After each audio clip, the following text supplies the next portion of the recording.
This is India, a story in the making, and I'm your host Loveena Tandon. Adapting to change is not a quick fix.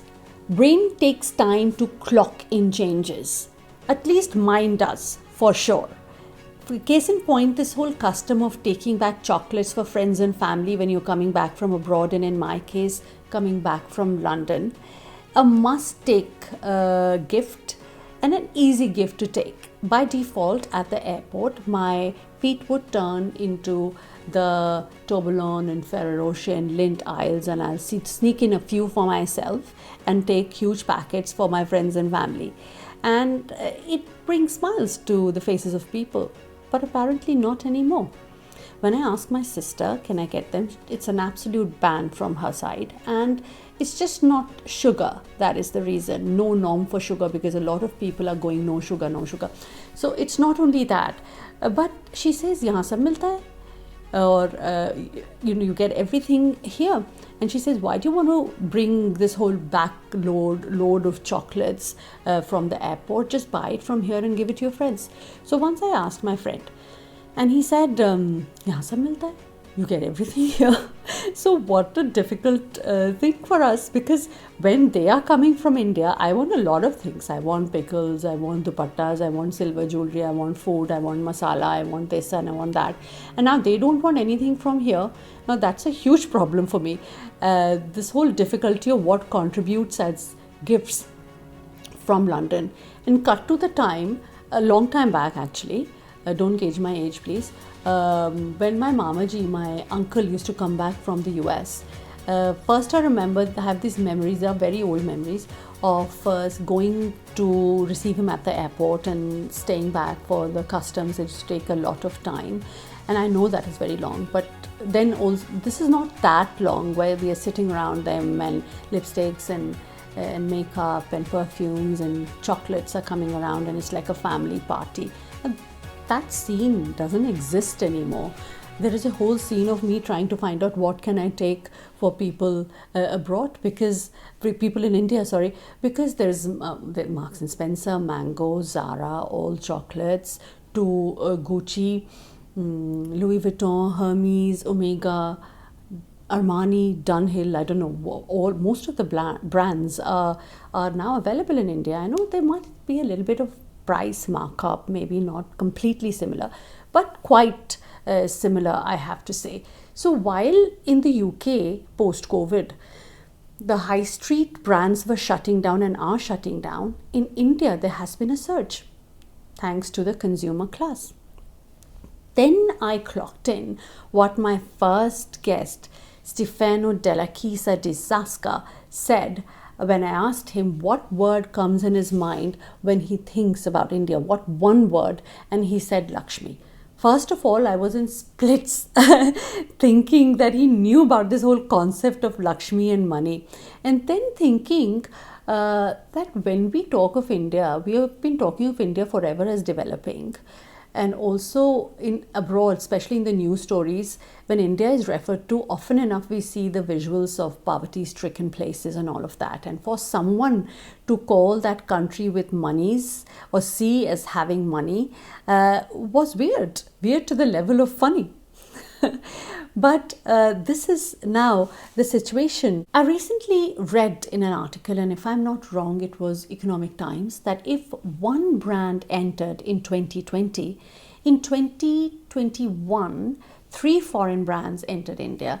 In 2022, the number went up to 11, and in 2023, it's been over 20 brands. So if we look at a rough number, the number of foreign brands entering India since 2020 is about 30 to 35 brands. No wonder people don't want gifts from here, but we want it from there. One might say this is not all pervasive. People still have allure for foreign gifts.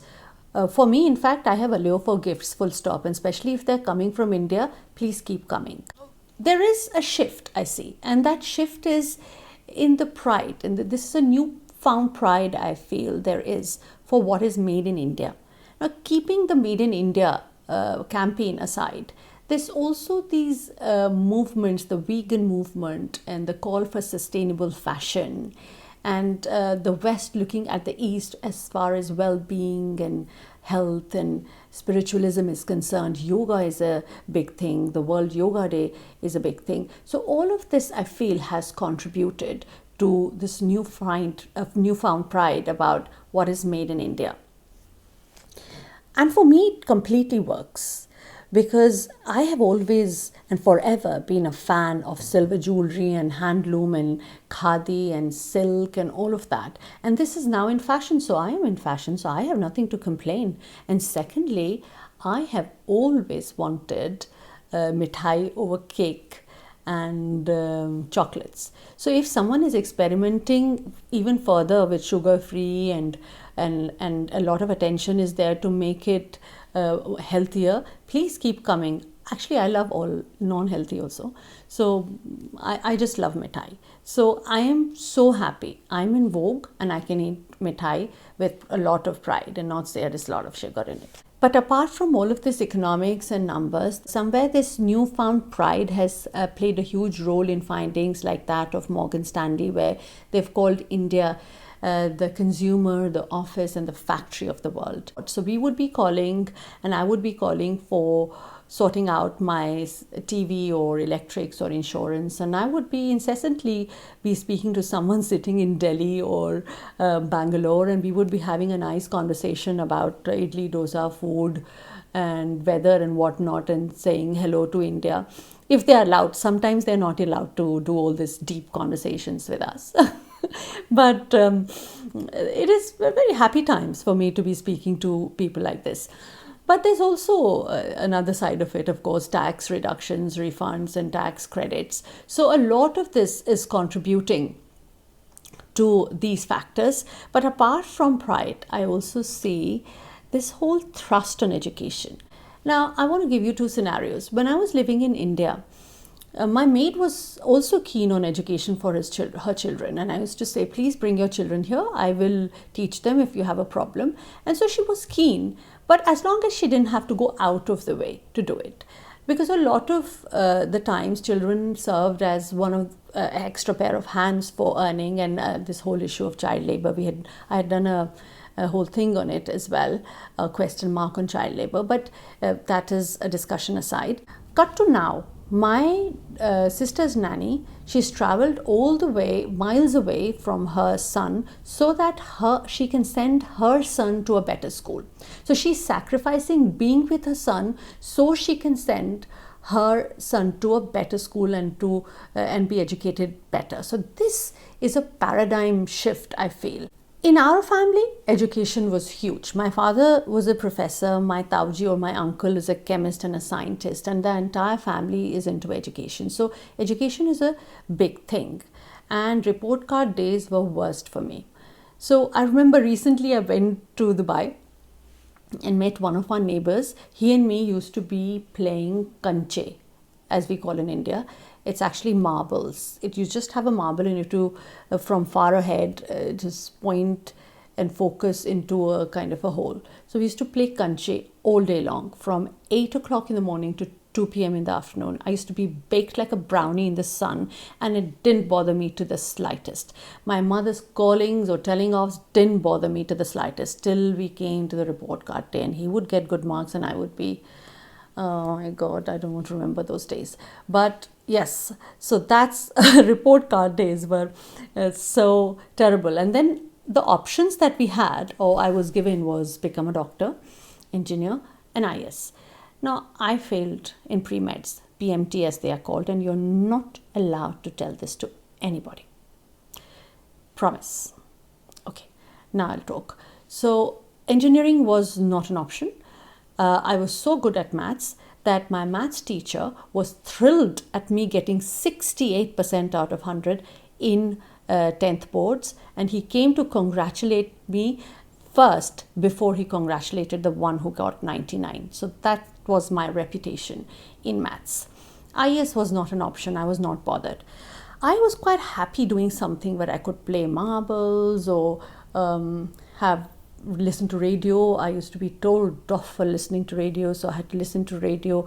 I used to use radio like a pillow and be listening to the songs, and the battery was gone in the morning and I would get a telling off again. So something to do with radio, and debating and talking to people, making connections. I used to be going to all aunties in the world, getting all what they were saying and talking to them, getting all the khabar. So somewhere that khabar world has worked for me and I became a journalist. Of course, nothing to do with Marvel yet. Maybe that is one option still remaining. Nonetheless, these were the options. Cut to today. When we ask our maids or parents or anyone, children, about careers, they want to be footballers, they want to be cricketers, they want to be wrestlers, singers, stand-up comedian, and even YouTuber. The career mindset has also had such a paradigm shift. So pride in what is yours, more thrust on education, what you can do with that education. Also, there is so much shift that's happened. So especially in living in London, when someone says, oh, Indian families, tiger moms, and the only options you are given is doctor, engineer, lawyer, I think, no. In India especially, there's a lot of shift. I hear that. And even here, the families are not thinking that way. And this is where my guest for the next show becomes very, very interesting. This is a man who has been an investment banker, but is now bringing education, international education, to the doorstep of whoever they are, wherever they are. So also he is training children to be league level football players, but at the same time making sure that they have a backup of some educational degree. Tim Fisher, former chairman of Coventry Football Club, an investment banker, and now a CEO of 2 companies that are doing all of this. So please do tune in to my podcast, which is available on any platform from Apple, Spotify, BinSpots to anywhere, or on this channel, YouTube, and listen to what Tim has to tell me. I want to ask him what makes India investable, and when the whole world is thinking of tech and infrastructure to invest in India, why is he thinking of education and sports? So it's going to be an exciting and interesting episode, so do tune in. Thank you. Take care and God bless. Listen to my podcast audio on Apple, Spotify, BingePods, or wherever you get your podcast from. And watch the video of the podcast on my YouTube channel, Loveena Tandon. New episodes are out every Sunday.